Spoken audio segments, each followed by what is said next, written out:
The letter trembled in my hands as I stared at the return address. Who dies and remembers the family disappointment in their will? Apparently, my grandfather did. My name is Vanessa, and until today, I thought I'd made peace with being the family's black sheep. Living in a cramped studio apartment wasn't exactly the American dream, but at least it was mine. Unlike the sprawling Victorian house I'd grown up in, the one my parents had practically gifted to my golden child brother Norman and his trophy wife Annalise. Sweetie, it's what's best for everyone, Mom had said 6 months ago, her perfectly manicured hands clasped in front of her chest. Norman needs the space now that they're thinking about starting a family. I'd stood in my childhood bedroom, surrounded by boxes of memories, fighting back tears. And what about what I need? Oh, don't be dramatic. Norman had chimed in from the doorway, his designer watch glinting as he checked the time. You're barely home anyway with that little computer thing you're working on. That little computer thing is a startup, Norman. Some of us actually work for a living. Now, Dad had intervened, his voice carrying that familiar tone of disappointment. Norman has responsibilities. He's the face of our family business. A business he was running into the ground, but heaven forbid anyone mention that inconvenient truth. My phone buzzed, pulling me back to the present. It was Rocky, my business partner and the only person who'd stuck by me through everything. Did you open it yet? He asked without preamble. I'm working up to it. Girl, you've been working up to it for an hour. Just rip the Band-Aid off. I sighed, sliding my finger under the envelope's seal. What if it's just another disappointment? Like, Dear Vanessa, you're still not good enough, even in death. Then we'll drink cheap wine and curse your family's name. Again. But what if it's not? The paper inside was thick, expensive. My eyes scanned the formal language until they caught on a number that made my coffee go cold in my throat. Rocky, I whispered, I think I need to sit down. You are sitting down. I need to sit down more. My grandfather, Remington Salazar, the man who'd barely acknowledged my existence at family gatherings, had left me everything. The estate, the investment portfolio, even his collection of rare books. All of it. Mine. Holy shit, Rocky breathed when I told him. How much are we talking? Enough to buy my parents' house 10 times over.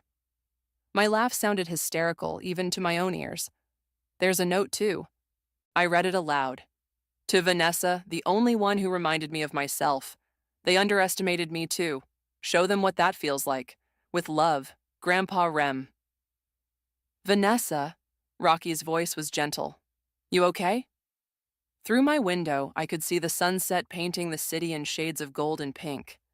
Somewhere across town, Norman and Annalise were probably sitting in my old home, planning their perfect life in my perfect room, never giving me a second thought. You know what's funny? I said, wiping away tears I hadn't realized were falling. All those years, I thought Grandpa Rem was just like the rest of them. Turns out he was watching. He saw everything. So what are you going to do? The question hung in the air as I walked to my tiny kitchen, past the startup plans pinned to my wall, past the rejection letters from investors who thought a woman couldn't handle a tech company, past all the times my family had told me to give up and find a nice man to settle down with. First, I said, feeling something shift inside me, I'm going to build my company into everything they said it couldn't be. Then I'm going to create a foundation to help other women like me. I paused, a smile spreading across my face. And I'm not going to tell any of them about the inheritance. Not yet. That's deliciously evil, Rocky chuckled. I love it. It's not evil, I corrected, watching the last rays of sunlight fade. It's karma. And karma, as they say, is a bitch. The letter sat on my counter, a blueprint for revenge served not just cold, but with compound interest. For the first time in my life, I felt something I'd never experienced in my family's presence. Power. Let them think I'm still struggling. Let them keep underestimating me. After all, that's what they'd always done best. I picked up my phone again. Rocky, call the lawyer back. Tell him I accept the inheritance, but I have one condition. Absolute discretion. It was time to show my family exactly what the disappointment could do. The lawyer's office smelled like old money and even older leather. I smoothed down my Target dress, feeling out of place among the mahogany and brass. Rocky sat beside me, his presence keeping me grounded as Mr. Patterson shuffled through the paperwork. Miss Vanessa, Patterson began, adjusting his wire-rimmed glasses. Before we proceed with the formal reading, there's something you should know. Your grandfather was quite explicit about his wishes. Meaning? Meaning he left specific instructions about how this inheritance should be handled. He pulled out a sealed envelope. He wanted you to read this first. My hands shook less this time as I opened it. The handwriting was sharp, decisive. Dear Vanessa, by now they've probably pushed you out of your home. Norman always was an entitled little shit, wasn't he? But you remind me of myself at your age. They called me crazy when I started my first business, said I was throwing my life away. Sound familiar? I've watched you fight, I've watched you build. Most importantly, I've watched you refuse to break. That's why you're getting everything. Not Norman, not your parents. You. Don't let them know right away. Watch them squirm first. Consider it your graduation present from a fellow black sheep. Love, Grandpa Rem. Rocky peered over my shoulder. Your grandfather was a savage. I love him already. Patterson cleared his throat. Shall we discuss the specifics? The next hour was a blur of numbers and legal terms.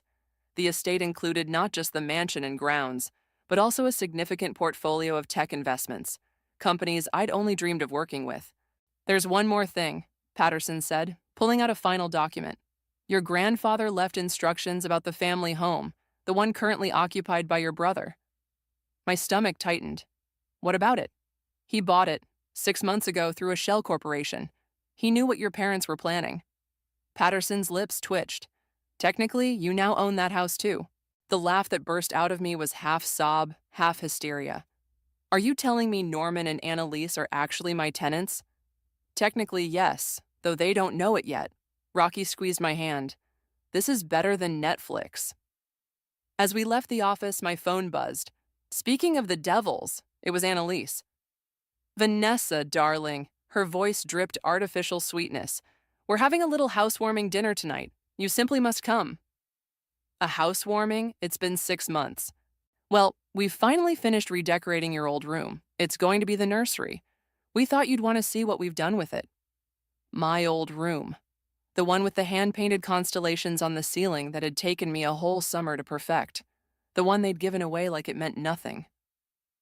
Actually, I said, surprising myself with how steady my voice was, I can't make it. I have a meeting with some investors. Oh, honey, she laughed. Still playing with your little computer project? You know, Norman says, I have to go, Annalise. The investors are waiting. Rocky raised an eyebrow as I hung up. Investors? Well, I wasn't lying. We do have a meeting. I pulled out my laptop, opening the business plan I'd been refining for months. With ourselves. It's time to make this company everything they said it couldn't be. And the house? I looked at the property deed in my hand. Let them enjoy it for now. The rent's going to go up eventually, but first... I smiled, remembering all the times they'd dismissed my dreams. First, we build an empire. Back in my apartment, I pinned the deed next to my startup plans. My phone kept buzzing with messages from Annalise, each one more passive-aggressive than the last. They're repainting your room pink. Rocky read over my shoulder. Wow, they really know how to twist the knife. They always have. I closed my laptop and stood by the window, watching the city lights flicker on. But you know what? For the first time, I'm glad they pushed me out. They thought they were taking everything from me, but they actually set me free. So, what's the plan, boss? I turned to face my best friend, feeling lighter than I had in years. First, we use Grandpa's connections to launch the company properly. Then we create that foundation for women in tech. And when we're successful enough that they can't possibly ignore us, then you drop the inheritance bomb. Then we show them exactly what the family disappointment can achieve. I picked up Grandpa's letter, running my fingers over his confident scrawl. But for now, let them think they've won. The best revenge isn't just success. It's success they never saw coming. Rocky raised an imaginary glass. To karma? I smiled, thinking of my painted stars, soon to be covered in pink paint. To karma. And to Grandpa Rem, who taught me that sometimes the best revenge takes time. 3 months after the inheritance bombshell, I stood in Grandpa Rem's mansion, my mansion now, running my fingers along the dusty bookshelves. The place still smelled like his cigars and leather-bound books. This office is bigger than my entire apartment, Rocky whistled, spinning in Grandpa's old chair. We could fit our whole dev team in here. That's exactly what we're going to do. I pulled out the blueprints I'd been working on. The East Wing will be perfect for our headquarters. High ceilings, natural light, and enough space for expansion. My phone buzzed. Another text from Mom. Sweetie, Norman's having some trouble with the family business. Could you maybe stop by? He could use your support. I showed Rocky the message. Translation: Norman's screwed up again, and they want me to witness his latest triumph over common sense. Are you going? Actually, yes. I grabbed my laptop bag, but not for the reason they think. The family business, a chain of luxury furniture stores, looked exactly as I remembered. Except now there was a sale sign in every window, and the parking lot was suspiciously empty. Norman's office door was open. He sat behind Dad's old desk, tie loosened, looking more frazzled than I'd ever seen him. The prodigal sister returns. He attempted his usual smirk, but it fell flat. Come to gloat? Mom said you wanted to see me. Right. He shuffled some papers, trying to look important. Look, I know we've had our differences, but I might have an opportunity for you, a chance to do something meaningful with your life. I bit back a laugh. I'm listening. We need someone to manage our online presence, websites and such, since you're into that sort of thing. He waved his hand dismissively. We can't pay much, but it's better than whatever you're doing now. You mean running my own tech company? Playing startup in your studio apartment isn't exactly... We just secured our first round of funding. I cut him off. $5 million. The pen he'd been fidgeting with clattered to the desk. What? You should read the business news more often, Norman. We're launching next month. I pulled out my phone, showing him our company's new website. But thanks for the offer. His face reddened. Who would invest that kind of money in your little project? People who recognize potential. I stood up, smoothing my now designer dress. Speaking of potential, how's the house? Still enjoying my old room? It's perfect, he snapped. Annalise has done wonders with it. Not that you'd understand style living in that shoebox. My phone buzzed again. This time it was Patterson. Miss Vanessa, the papers are ready for your signature. Shall we proceed with the property tax reassessment? Give me an hour, I texted back. Norman was still talking, something about family loyalty and knowing one's place. I'd heard it all before, but this time it didn't sting. This time I had Grandpa Rem's letter in my pocket and 5 million reasons to smile. I should go, I interrupted whatever lecture he was giving. My investors are waiting. Back at the mansion, Rocky had already set up our temporary office. Summer, my neighbor who'd become our lead developer, was installing monitors along one wall. How'd it go with Norman? Summer asked, untangling cables. He offered me a job managing their Facebook page. Rocky snorted coffee through his nose. Please tell me you're joking. Nope. Apparently that's his idea of helping his struggling sister. Should we tell him about the mansion? Summer gestured around the ornate office. Not yet. I opened my laptop, pulling up the property records for my old home. First, let's focus on the launch. Everything else can wait. Speaking of waiting, Rocky slid a newspaper across the desk. Your parents' country club is featuring Norman in their newsletter. Apparently he's giving a speech about family business success next week. I picked up the paper, studying my brother's smug face. Perfect timing. For what? For karma. I pulled out Grandpa's letter, reading it one more time. He wants to talk about success? Let's show him what that really looks like. Summer raised an eyebrow. What are you planning? Nothing he wouldn't do himself. I started typing an email to Patterson. Just making sure my tenants are properly registered for tax purposes. Rocky grinned. You're evil. I love it. Not evil, I corrected, remembering all the times Norman had dismissed my dreams. Just giving him exactly what he deserves, one perfectly legal document at a time. The mansion's old clock chimed 5, its sound echoing through halls that would soon be filled with young developers and dreamers. Somewhere across town, Norman was probably still sitting in his empty store, wondering where it all went wrong. Let him wonder. Some lessons are best learned the hard way. The doorbell rang at exactly the wrong moment. I was in the middle of a video call with our new investors, presenting the foundation's plans for supporting women in tech, when Annalise's shrill voice cut through the mansion's intercom. Vanessa, are you in there? The gate was open and we really need to talk. Rocky, who'd been taking notes, mouthed, "We?" and pointed to the security camera feed. Norman stood behind his wife, looking like he'd aged 5 years since I'd last seen him. "I apologize," I told the investors, "but could we take a brief recess?" "Of course," replied Sarah, our lead investor. "We're loving the foundation concept, especially the scholarship program." I found Norman and Annalise in the foyer, their expressions shifting from desperate to shocked as they took in the renovated space. Gone were Grandpa's dark curtains and hunting trophies, replaced by modern art and state-of-the-art displays showing our company's latest projects. "You work here?" Annalise stuttered. "I own here," I corrected. "We're renting the East Wing for our company headquarters." Norman's face reddened. "Since when?" "Since the owner saw potential in what we're building." I gestured to the meeting room where my laptop still displayed the investor call. "Now what's so urgent?" Annalise clutched her designer handbag, last season's model I noticed, like a shield. "We need to discuss the house." "Your house? What about it?" "The property taxes," Norman interrupted. "They've tripled. There must be some mistake." "No mistake," I said, remembering Patterson's carefully worded notice. "The property was reassessed at current market value. Didn't the management company explain?" "Management company?" Norman's voice cracked. "What management company?" "The one that owns the house." I checked my watch. "Look, I have investors waiting." "We can't afford these new rates," Annalise blurted out. "And the furniture business? We're struggling, Vanessa. We need help." Rocky appeared in the doorway, right on cue. "Sorry to interrupt, but Sarah's asking about the scholarship candidates. Tell her Kylie's presentation is ready." I turned back to my brother and his wife. "I have to go. Maybe try talking to Mom and Dad?" "We did," Norman mumbled. "They're having their own problems." Of course they were. The family business's decline wasn't exactly a secret anymore. "Please," Annalise stepped forward. "We're family. Remember all the times we included you in our plans?" I had to bite my tongue to keep from laughing. "You mean like when you took my room?" "That was different. We needed—" "I have a meeting to finish." I headed back toward the conference room, then paused. "But if you're interested, we're always looking for administrative assistants. Entry level, of course."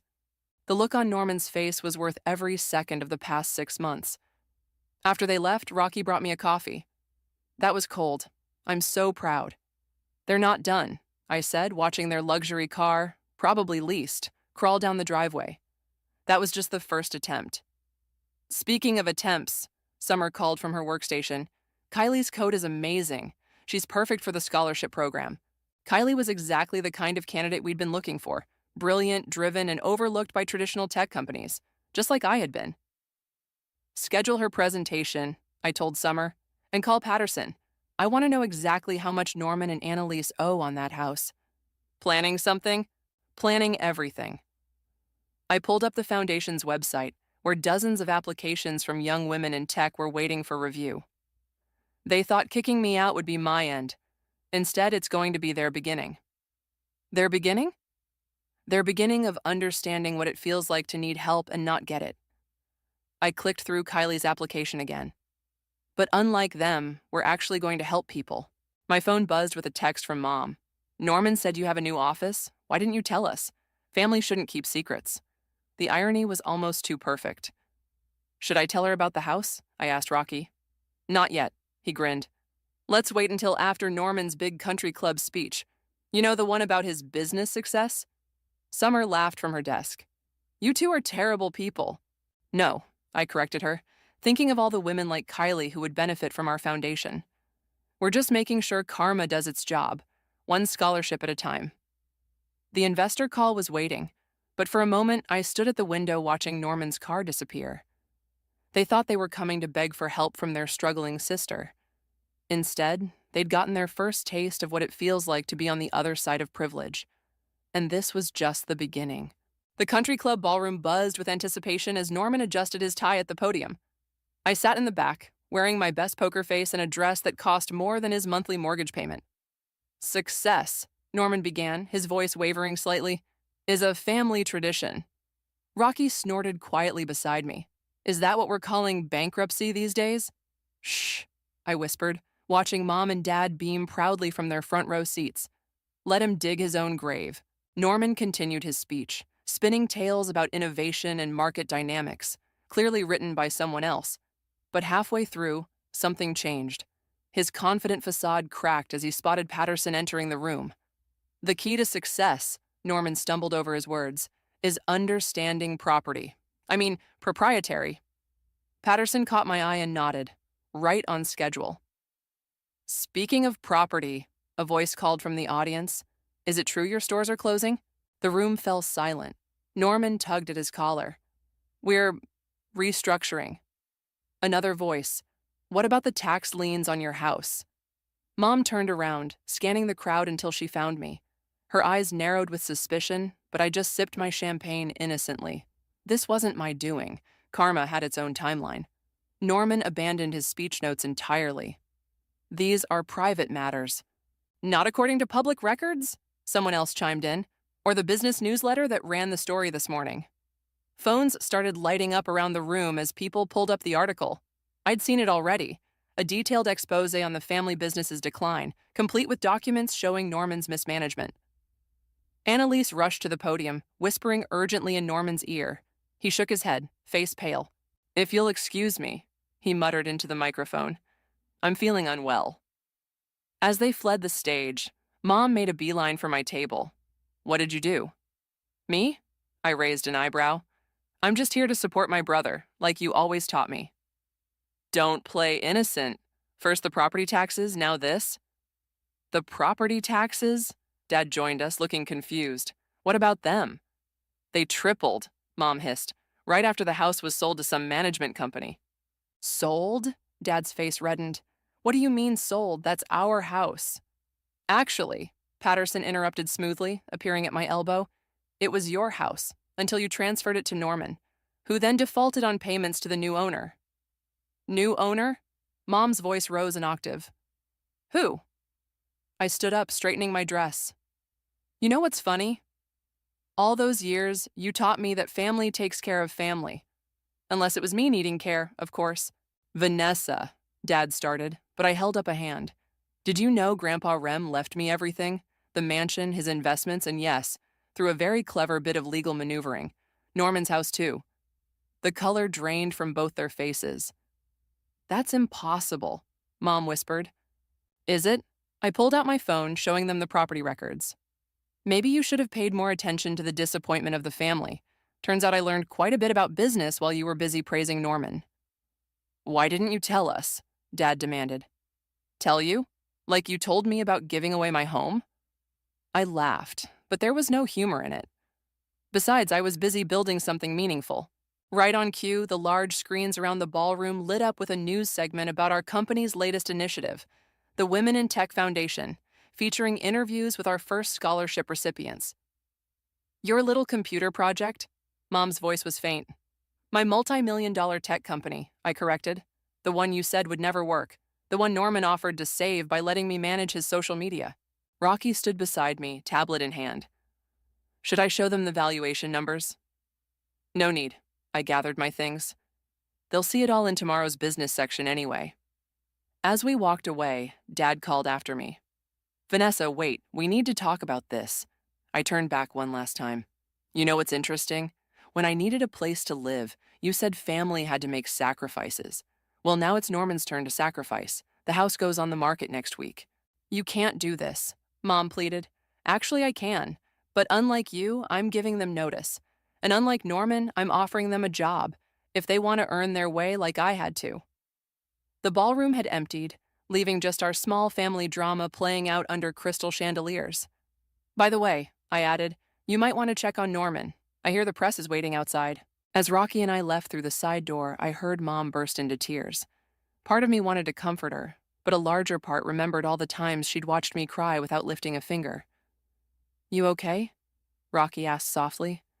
Better than okay. I smiled, thinking of Kylie and the other scholarship recipients who would actually benefit from this wealth. I'm finally free. They're here again, Summer announced, watching the security feed. Norman and Annalise stood at the mansion's gate, but this time they weren't alone. Mom and Dad flanked them like backup dancers in a tragedy. All 4 horsemen of the apocalypse, Rocky muttered, Should I call security? No. I straightened my jacket. Let them in. It's time. They found me in Grandpa's office, my office now, surrounded by screens showing our company's latest achievements. Kylie was presenting her project to our development team in the next room, her voice carrying clearly through the open door. Family meeting, Dad announced, trying to sound authoritative despite his rumpled appearance. Is it? I gestured to the chairs.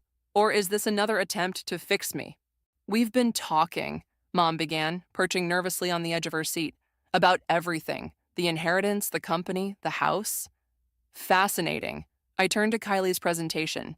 Did you hear that part about the algorithm she developed? 23 years old and already revolutionizing data processing. Vanessa, please. Annalise's voice cracked. We're trying to make things right. Make things right? I spun back to face them. Like when you made things right by taking my home? Or when Norman made things right by offering me a job managing his Facebook page? That was different, Norman protested weakly. You're right, it was different, because I actually earned everything I have. Dad leaned forward. Sweetheart, we know we made mistakes. No, I cut him off. Mistakes are accidental. You made choices. Deliberate choices to favor Norman, to dismiss me, to treat me like I was worth less. We never meant... Tell me something, I interrupted again. If Grandpa had left everything to Norman, would you be here trying to make things right with me? The silence was deafening. That's what I thought. I pulled out a folder. But since you're here, let's talk business. I have some proposals for you. Proposals? Norman's eyes lit up with hope. First, the house goes on the market next month. Non-negotiable. I held up a hand as they started to protest. But I'm offering you all jobs, with real responsibilities. Not because you're family, but because everyone deserves a chance to prove themselves. Jobs? Annalise looked horrified. Like, working for you? Exactly like that. Norman, we need someone to manage our office facilities. Dad, our shipping department needs reorganizing. Mom, our community outreach program could use your social skills. And Annalise, our HR department has an opening. Entry-level positions, Rocky added helpfully from the doorway, with standard benefits packages. This is ridiculous, Norman sputtered. We're family. Yes, we are. And family helps family, right? Isn't that what you always said? I smiled. So I'm helping you the same way you helped me, by giving you a chance to start over. By humiliating us, Mom whispered. No, by treating you exactly how you treated me. I stood up as Kylie's presentation ended to applause next door. The difference is, I'm actually offering you a way forward. And if we refuse?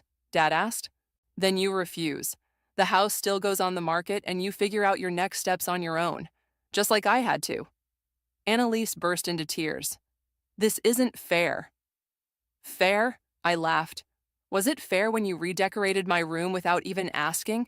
When you treated me like a failure for daring to build something of my own? We were wrong, Norman said quietly, surprising everyone. About everything. About you. I know. I softened slightly. That's why I'm offering you these jobs. Not because I have to, but because Grandpa gave me a chance to prove myself.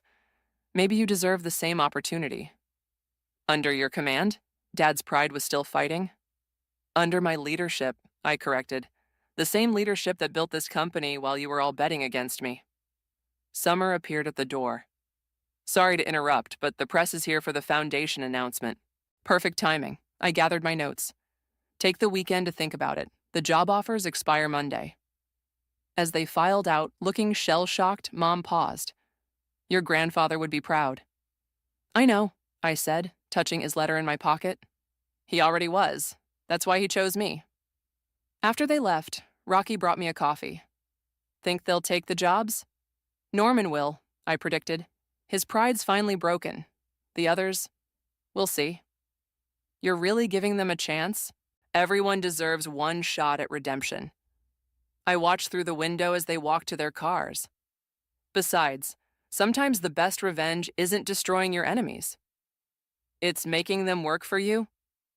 It's showing them exactly who you've become while they weren't paying attention. The afternoon sun caught the company logo on the wall, casting our motto in golden light, building futures, one opportunity at a time. Starting with family, whether they liked it or not. Monday morning arrived with 4 emails in my inbox, 4 acceptances of my job offers. I hadn't expected all of them to swallow their pride, but desperation makes for interesting choices. "They're here," Summer announced, peeking into my office. "All of them. Norman looks like he's about to pass out." "Good." I straightened my desk. "Send them in." They shuffled in like chastened schoolchildren. Norman in an off-the-rack suit, Annalise without her designer handbag, Mom and Dad looking smaller than I'd ever seen them. "Welcome to orientation," I said, gesturing to the chairs. "Rocky will show you to your departments after we review the employment contracts." "Contracts?" Dad's eyebrows shot up. "We need contracts?" "Everyone signs contracts." I slid the documents across the desk, including a non-disclosure agreement about the family situation. Your positions here are based on merit, not nepotism. "But we are family," Mom protested weakly. "Not at work." I stood up. "Here, I'm your CEO. You'll be evaluated like any other employee with quarterly reviews and performance metrics."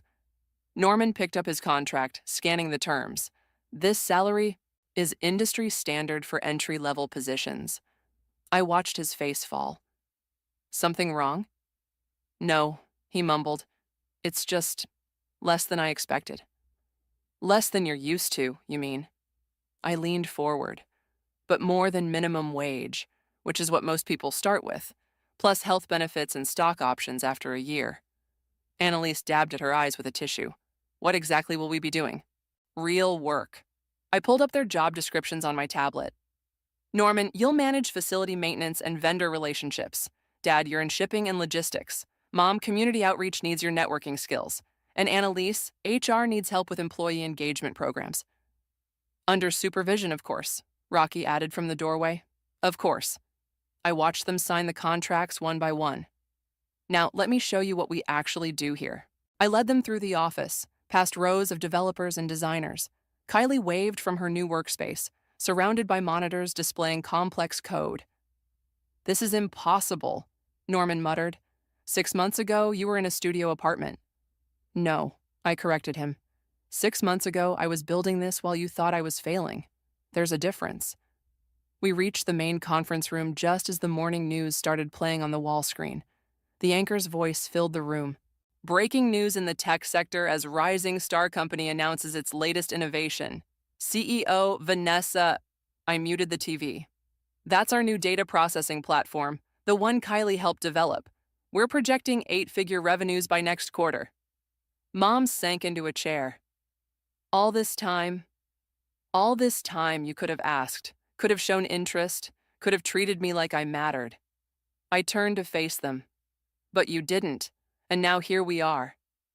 "Here we are," Dad echoed hollowly. "Your department heads are waiting." I checked my watch. "Rocky will show you to your desks. Remember, you're here to work, not to be my family." As they turned to leave, Norman paused. "The house goes on the market Friday." I softened slightly. "But your employment package includes relocation assistance. HR will help you find something within your new budget." "Vanessa," Mom tried one last time. "We really are sorry." "I know." I met her eyes. "But sorry doesn't fix things. Actions do. So prove it, through your work, through your choices, through your respect for what I've built." After Rocky led them away, Summer brought me coffee. That was intense. "It's not over," I said, watching through the glass as Norman fumbled with his new employee badge. "This is just the beginning." "Of what?" "Of them learning what it means to earn something."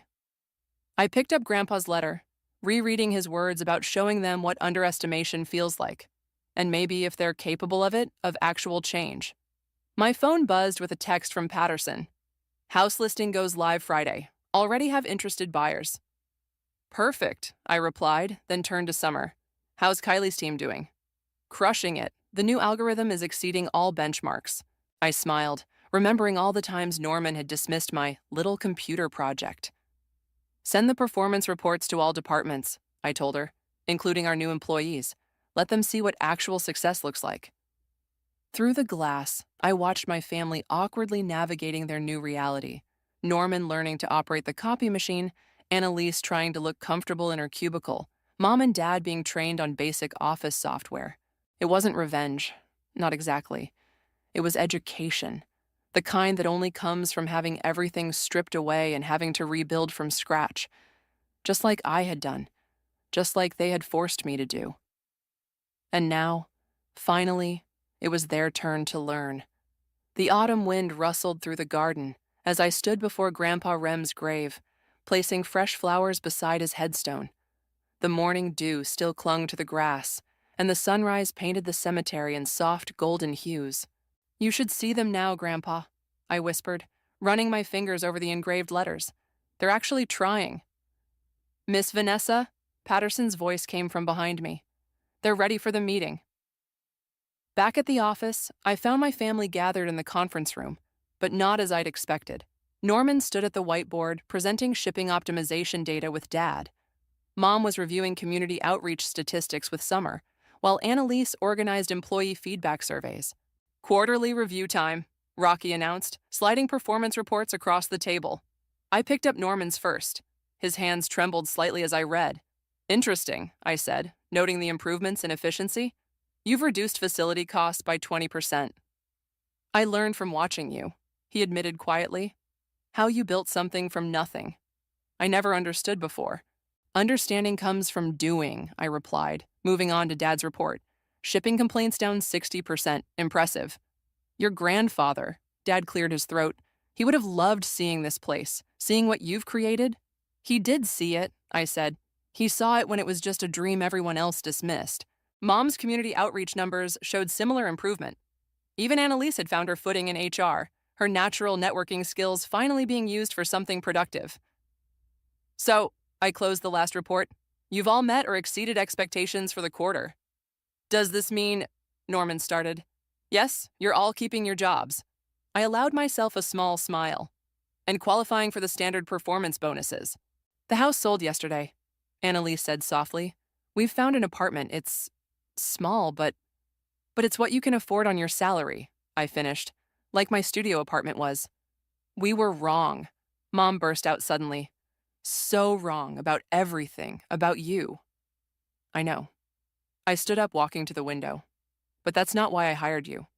"Why did you?" Norman asked. "Because Grandpa Rem taught me something important." I turned back to face them. Success isn't about destroying others. It's about building something meaningful. "Like your foundation." Dad nodded toward the wall where photos of our scholarship recipients hung. "Like family," I corrected. "Real family. The kind that supports each other's dreams instead of crushing them."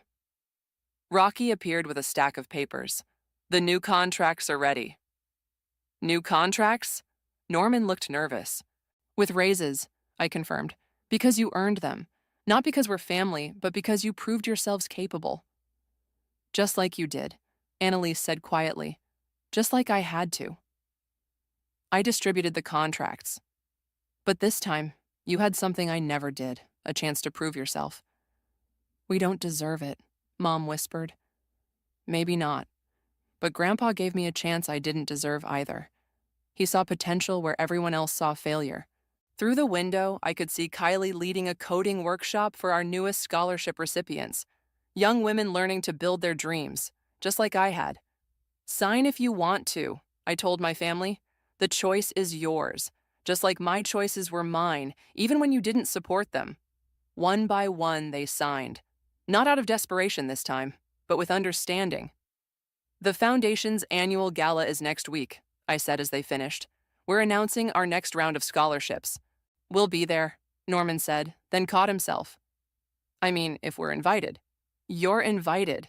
I picked up Grandpa's letter from my desk.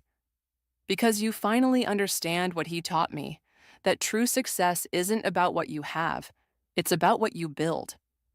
"And what you help others build," Dad added, watching the scholarship students through the window. "Exactly." I tucked the letter away, no longer needing its reminder of past hurts. "Now back to work. Those performance metrics won't maintain themselves." As they filed out, Mom lingered. "Vanessa, thank you. Not for the jobs, but for the lesson." "The hardest lessons," I said, remembering my own journey, "are the ones we have to learn for ourselves." She nodded and left, leaving me alone in the office that had once been Grandpa's. Outside, the city sprawled beneath gray skies. But here, surrounded by the empire I'd built from rejection and determination, everything was clear. Revenge might be sweet, but redemption, real, earned redemption, was sweeter. And sometimes, the best way to prove your worth isn't by tearing others down, but by showing them how to build themselves back up, just like Grandpa had shown me.